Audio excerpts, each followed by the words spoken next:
my friends. So the time has arrived. The yearly ceramic coating is here. So I would like to introduce Justin. Justin is owner-operator of On Point Mobile Detail. So Fred, if you wouldn't mind panning around, we can get a shot there. So we met Justin through Matt from RPM.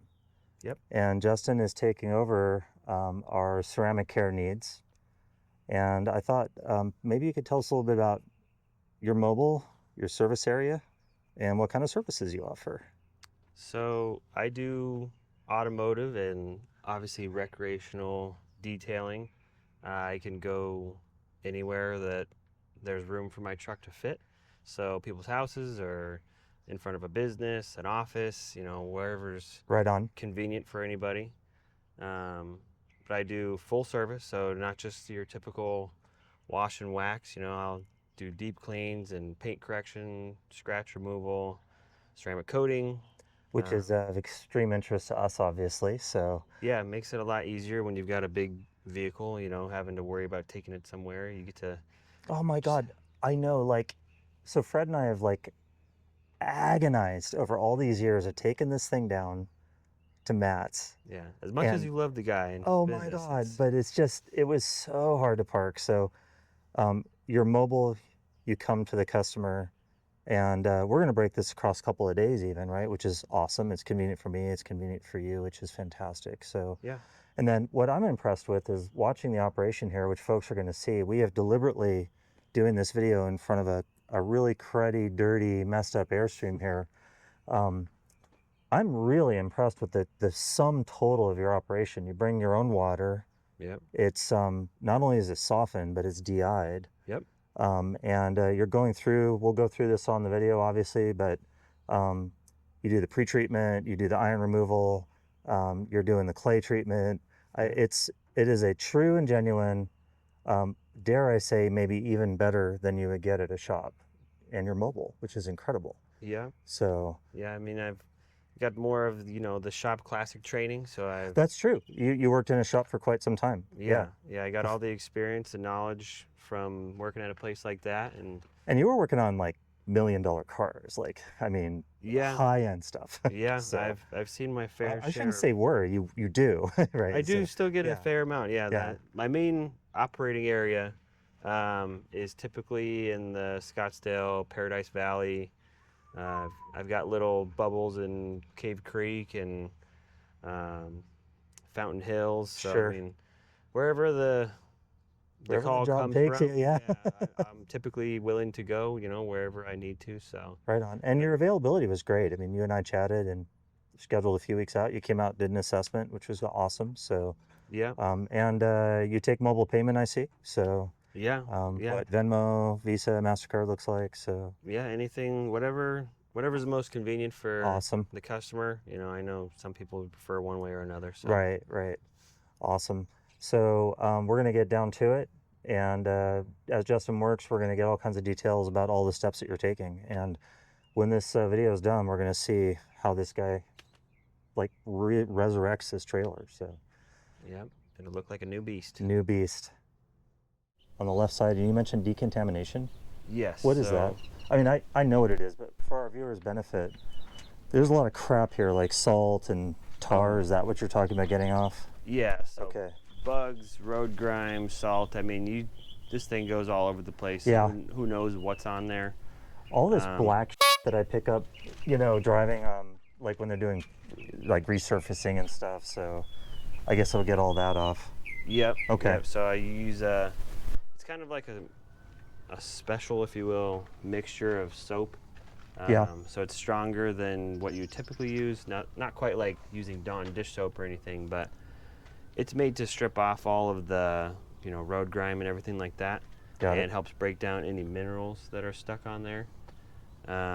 So it'll help break all that down with the first wash, and then I'll go through with a clay rag and go over the whole thing till it feels smooth, which that'll kind of deep clean, pulls a lot more stuff out of the pores of the clear coat.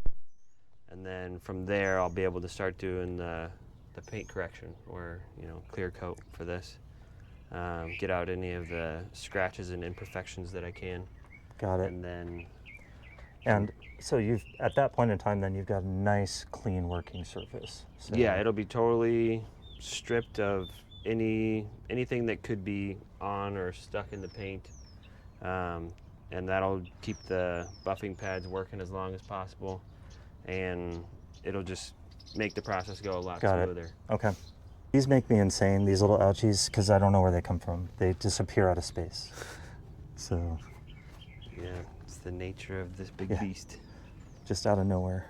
That was when I decided to invest in electric, and luckily I had found this one, which is the Ego brand.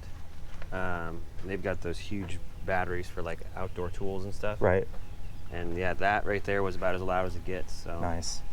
It's a lot more convenient for me and for all the neighbors around you. Yeah.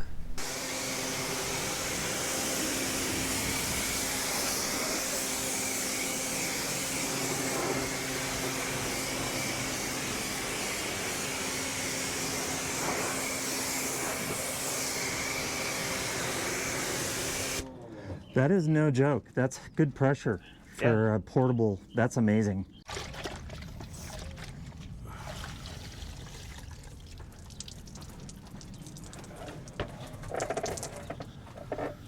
How many equivalent cars would the Airstream be? Is this 4 cars, 3, 5? I don't know. Surface area wise, I would say probably closer to 4 or 5.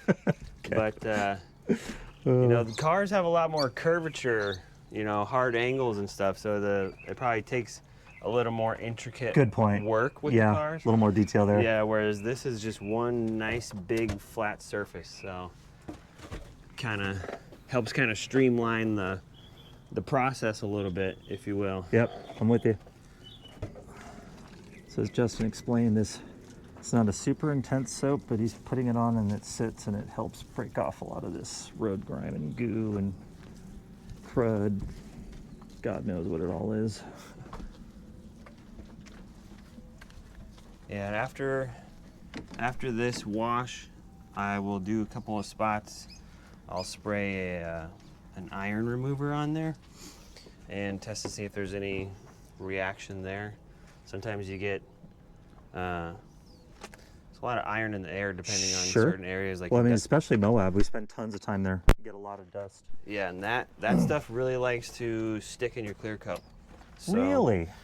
There's iron remover chemicals, and if it's on there, it'll react. So you'll see it turn like purple. And if that happens, then I'll kind of spray down the whole side and let it do its thing. Got it.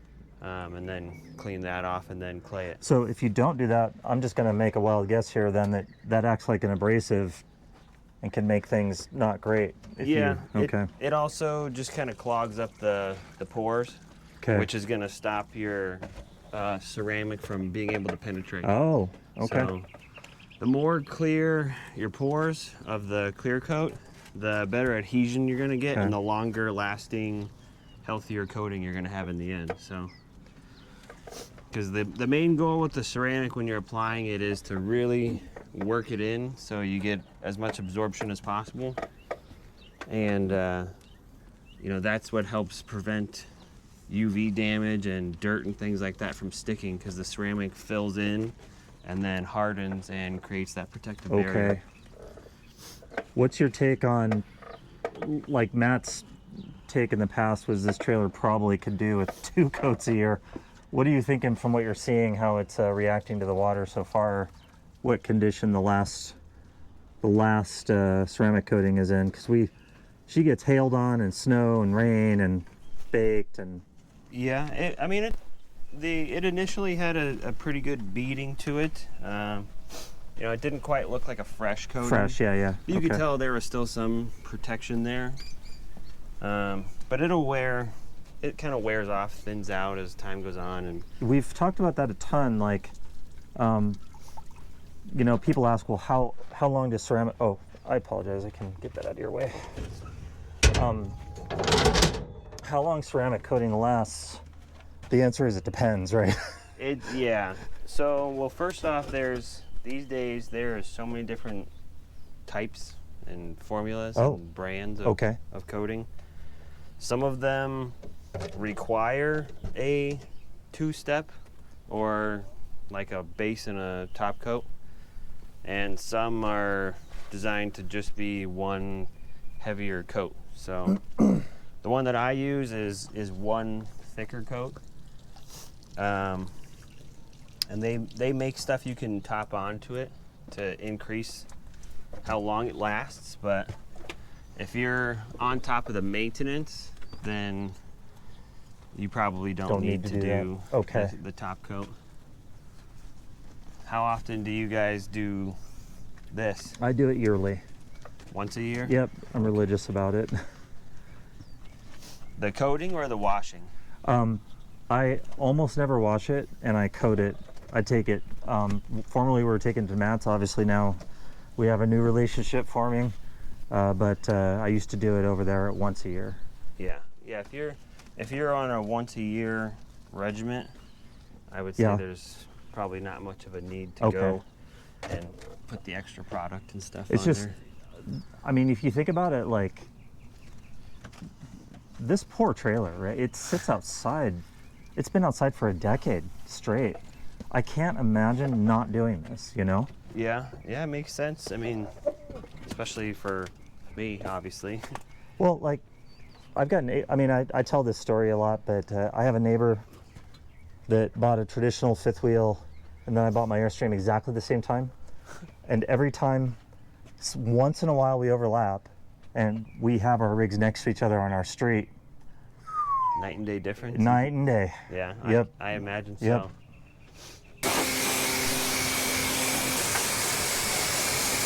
And so now you can kind of see the waters. It kind of I see it. sheeting. Yep. Where it kind of stays in these big clumps as it falls off.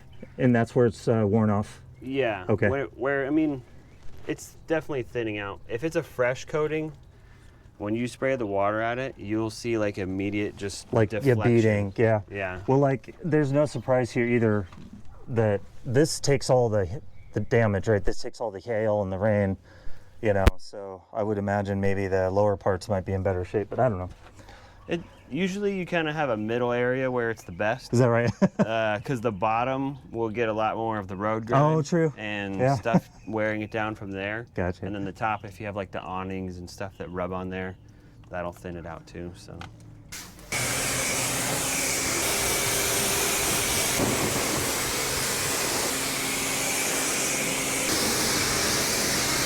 So this is iron remover, okay, and we were just discussing here, it doesn't smell great, so we're going to do a test. And you said it turns purple if there's... If there's iron present on the clear coat, you'll see it start to turn purple pretty quick. Like if you spray it, usually like on the driveway or anywhere that you like clean wheels a lot. Concrete, sure, yeah. There will be a fair amount. And when it reacts, you also, that's when you really get a whiff, if you will. I can smell it. I mean, it's not heinous. It's not, this isn't bad because it doesn't really seem like there's anything of a reaction at all. So it's not great though. I can actually, yeah, you're right. It's pretty terrible. It's not good. It's not good. It's difficult to explain what it smells like. It doesn't smell like anything I've quite smelled before. It doesn't smell like an organic, like a VOC. It smells. I don't know. I would.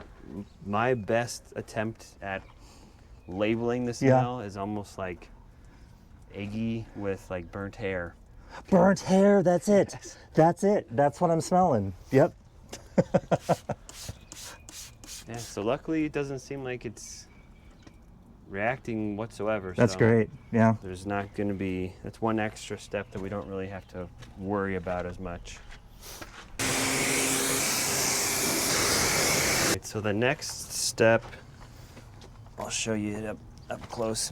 This is kind of the modern day replacement to like a bar of clay. So typically you'd want, you know, the surface to be kind of wet so it's a little sort of lubricated. But you would take your traditional clay bar and you'd have to rub every square inch of the surface to pull all that deeper stuff out. This is a synthetic clay now, is what most people No use. kidding. And they attach it to a rag, and it's way more simple. You just do it during the wash process, so you get it while it's got your nice soapiness Wonderful. to it. Yeah. And it's so much faster, so much easier. So. And how do you know how often to rotate it out? It'll start breaking down. Okay. It gets used up. Oh, it does? Okay. Yeah, so it'll thin out, and you'll see it start to disappear off of parts of the rag. So Okay. this is a pretty fresh one, and there's different grades of it also. So there's like coarse and fine and ultra fine. Some car clear coats are much softer than others. So if you're working on a car that it stays in the garage all of its life, and you could go with more of the ultra fine one. Sure.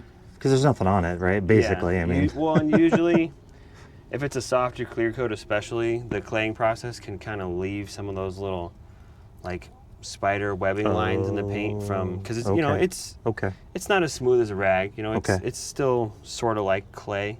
Got it. So it's not the softest thing that you're rubbing on there, but it's kind of necessary for the deep clean. Well, I feel like when time's money and you're mobile, it's an incredibly good choice. Yeah, it's I even the shop that I used to work at, they're the ones who I had learned about them from, but I don't know anybody anymore that uses Traditional clay. Yeah. Okay. I mean, some of the old school guys, but that's kind of it. Hey, one of these days you'll be one of the old school guys. I know it. But that's a long way off. Yeah. Well, and by then, hopefully, my son, who's 5, will be maybe into this, and then I'll be passing on my old school ways to him, and he can learn some of this stuff. Not that long a time, he can be out in the field helping you. So yeah.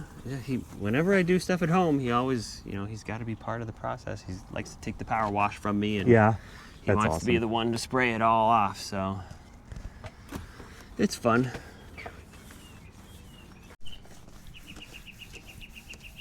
Yeah, usually, if there's not as much on there, you don't really hear the clay as much. You can hear the difference.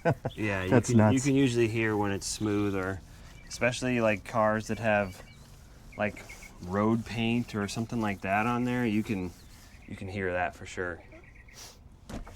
And you're talking from like the dreaded situation when they've just like done a lane stripe or something, and somebody drives through it. Mm-hmm. You'd be surprised how often paint seems to fall off of people's trucks.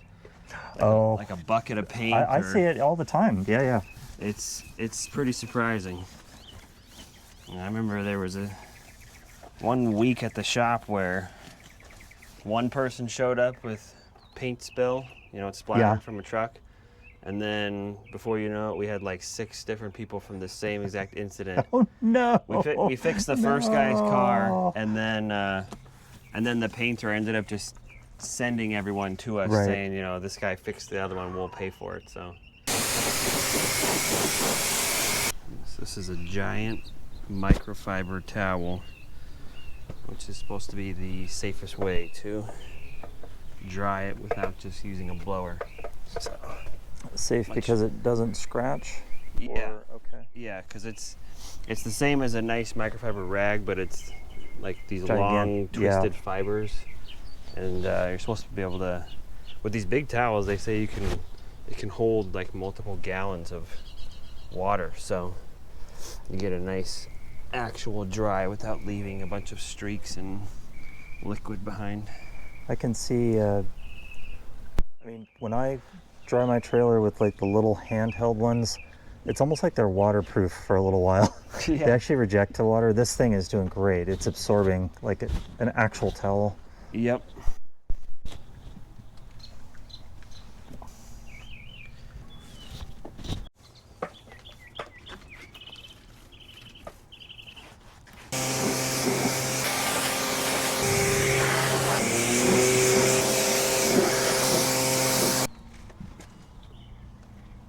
So what is correction?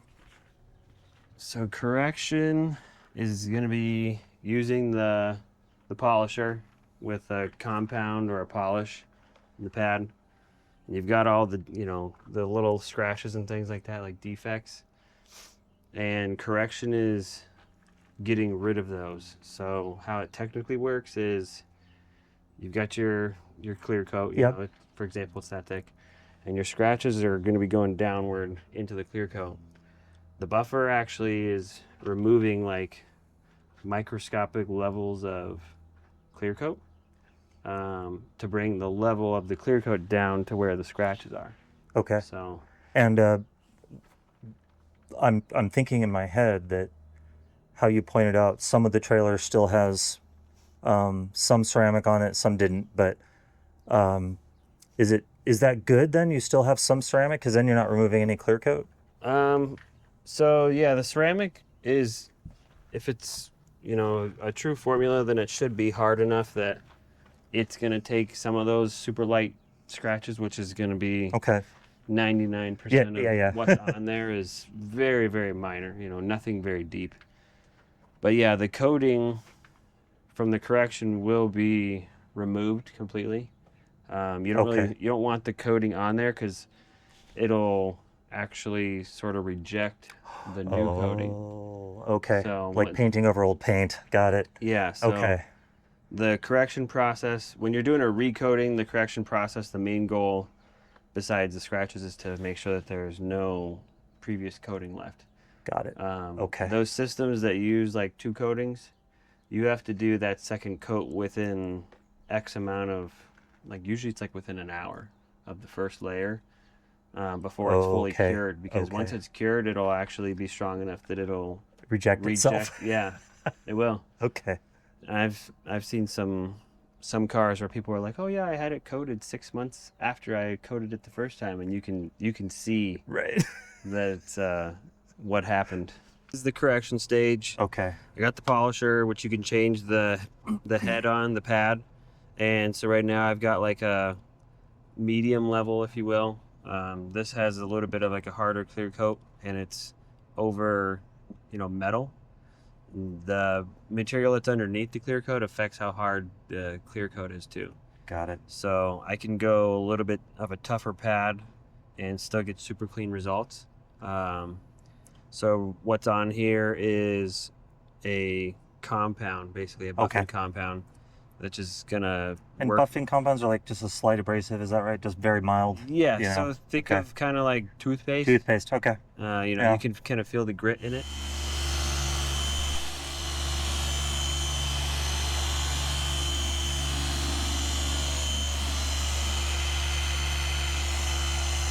So in case you're wondering what this spray is, it's a solvent-based cleaner basically, and it breaks down all the residue that's left behind from the compound and polishes and stuff.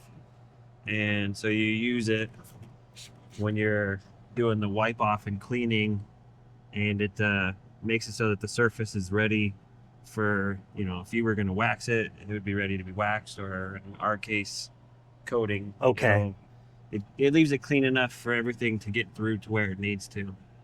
So I do it once during the wipe off from the polishing, and then right before doing the actual coating itself, I'll go across the whole side and do it again, just to make sure that there's nothing landed between the time. Yeah, so that'll be done again like immediately before the coating process.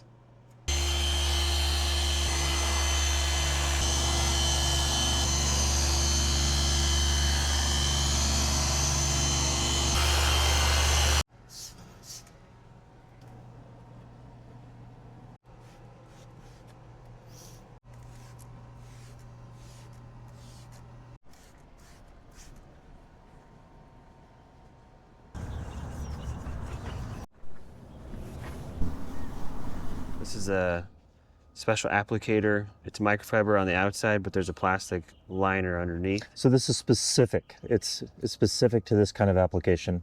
Okay. Yeah, most people use these type of applicators. It's got a plastic lining underneath the microfiber so that you're not wasting a bunch of product. Oh, it doesn't absorb. Got it. Yeah, because the product cost is pretty high. Yeah, I've heard you don't want to waste it. I'm being a little silly, but I've heard it's like is worth as much volume as like platinum. Yeah, it could be pretty close to that. but and it doesn't take much, you know, per area. Sure. Pretty much just enough to soak into the surface, and then you use the rags to level it out, like as it dries, basically. So All right, here we go. yep.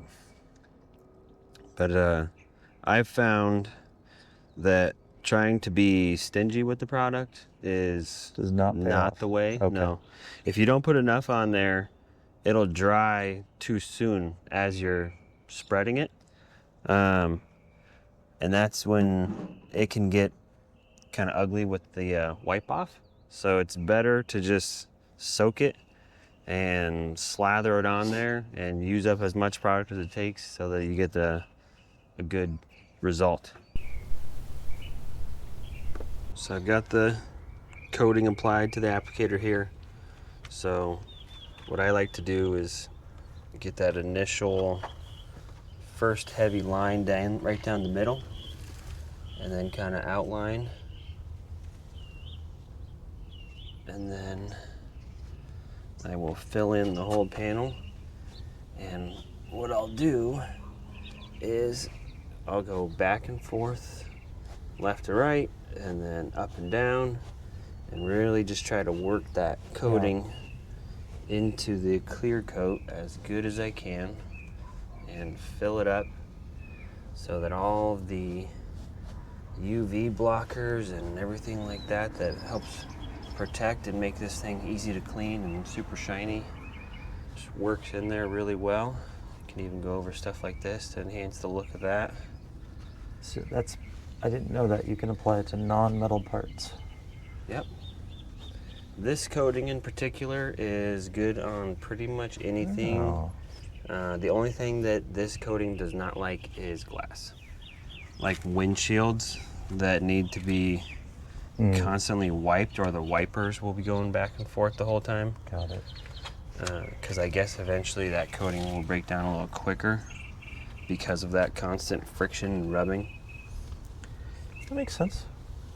But I guess when it comes in particular to the wipers, when it starts to break down, your wipers get like skippy on the windshield. Sure. They're picking up on like some friction there. Yeah. So y'all can see, I mean, it's just remarkable watching this applied real time. This mirror-like finish, I can see Justin's reflection. Yeah.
Okay, my friends, so as Justin and I have gotten to know each other and learned about each other's hobbies and lives, I have in fact discovered that Justin is part cyborg because I don't know how a single human being could do this much trailer in this period of time, but he did it. Less than 2 days, long days, and brutal record setting. Yesterday, my truck said it was 107 degrees by the time we left, but so I was wondering if you could cover one last time for our viewers here what you did. So, like, what did you start with? So started with the basics. Had to give it a really good, thorough, deep clean. Get all that road grime from the last year or so Yep. off of there. And I'm sure they could see from the footage it was a little dirty. It's substantial. Yep. So we had to start with that, using real strong soap, special mixture, get off all those contaminants, road grime, minerals, etc. You name it. So when I watched you do that, you bring your own tote full of DI water and your own soap mixture that you prefer. Yep. You got the trailer, you sprayed it down first, and then you got it soaking. I can't remember, did you do the mineral test, the iron test after the soap or while it was there already? I don't remember. After the initial soap. So okay. I sprayed the whole thing down with the power wash, used a soap mitt and got off all the bulk of everything. Okay. And then the iron remover was sprayed across this just to see if there was any reaction, which would have turned purple. Purple. Okay. If there was stuff to react with, and we decided not. Okay. Yeah, it wasn't a problem at all. There was no reaction. And then from there, while it's still wet, we talked about the synthetic clay. Yep. And use that to smooth everything out. Everything top to bottom, and then final rinse with the power wash. And then after that, you got to cover the longest part of the process, which was the correction. So going around the whole thing with the polisher and basically buffing out and you did it right. I mean, you took your time. Yeah. And this Airstream that has more square footage than a shopping mall, you did with, although you were explaining to me a very high quality, professional, well-known tool, you did the entire Airstream, and then the detail you used a slightly smaller one, right? Yeah. So I had 2 different polishers I used on this one, 2 different size heads, basically. Right. Both of them were called random orbital polishers or dual action. But yeah, have to do that out of the direct sun, so we had to kind of work opposite of which way the sun was going. We were chasing a lot. When I say I held a camera and you did all the work, but now you were explaining to me too a little bit earlier, when I say doing it right, there are like alleged combined one-step products, but you do not use those, and you took your time, right? Yeah, so you don't want there to be any residues or waxes on there. So if you use a product that has wax or sealants mixed into it, you're going to be, putting fillers in there, which is going to block the ceramic from being able to get into the paint and do its job. So that effectively compromises the quality of the ceramic. Yeah. So we did it right. You took it all the way down, and then after you did the correction, you were using a spray. What was that doing, that hand spray? So that was a solvent-based cleaning spray, and that breaks down any of the residue that's left behind from the compound polish. Okay. So it wasn't having to remove any wax or anything like that, but that stuff itself can leave behind a little bit of a residue, and you want the surface to be as bare as possible. Okay. So. And I should point out too, again, when I say you did it right, you did yesterday after the correction, you wiped down the whole trailer, and then today I noticed right before you applied the ceramic, you did it again. Yep. Yeah, so I used that product twice. Once while I'm doing the initial removal, and then just to be sure, right before applying, I went across the whole surface again, spraying and wiping, and just to make sure, like I said, the surface is just like bare. So I mean, who knows what happened last night? You've got the windstorms and anything could blow over. Right.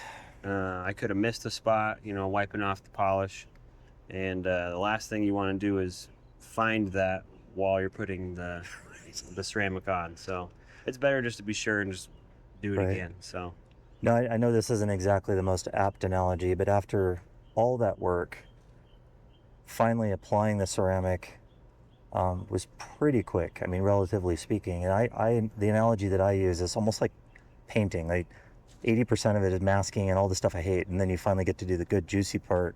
Yeah. And so you moved along at a really good clip. And Look at this shine. I mean, the trailer is mirror finish, and while you were applying it, I noticed that you could actually see a line. You could actually see it appearing as you were applying the product, which is incredible. And I wanted to point out too, so you were able to apply it to plastic, which looks phenomenal, but you mentioned you do not apply that product. The particular one that you use, you don't apply to glass. Yeah. So, and is that, I think you explained it to me, it just can leave it looking a little funny or something like that? Yeah, just glass is one of those things that you tend to clean more often, you know, and you use a chemical or a Roger that. glass cleaner. Okay. And over time, that can kind of wear the coating down quicker than it should. Quicker than it would, got it. And the last thing that I want with the glass is for, 6 months down the road, you've cleaned the glass a bunch of times, and then you start to see where you're starting to get through the coating. I see. It kind of looks funny. So Okay. it's easier in the long run for the quality of the job to just avoid the glass areas, but everything else, it just seems to penetrate in. Phenomenal. Yeah, perfectly. I mean, the cap on the propane tank there was a great example. It's crazy. Yeah, I've got that footage. And so, and then as we discussed, I've elected over all these years to finish with ceramic, and we've discussed that it gives you it's an extra layer of hardness. It gives you UV protection. It rejects water, it rejects oil, it rejects scum from the road. Yeah. And the stuff that it doesn't reject wipes off easier. Doesn't have the same static charge that wax has, so you don't get that like immediate buildup. So yeah, and you don't have to worry about heat wearing it down, or UV, wearing it out quicker. Waxes and things like that are going to wear off a lot quicker. Anywhere that it's really hot or gets a ton of rain, you're just not going to run into those same fallbacks with the ceramic that you will with the wax. So, well, the trailer is gorgeous, and one of many applications to come.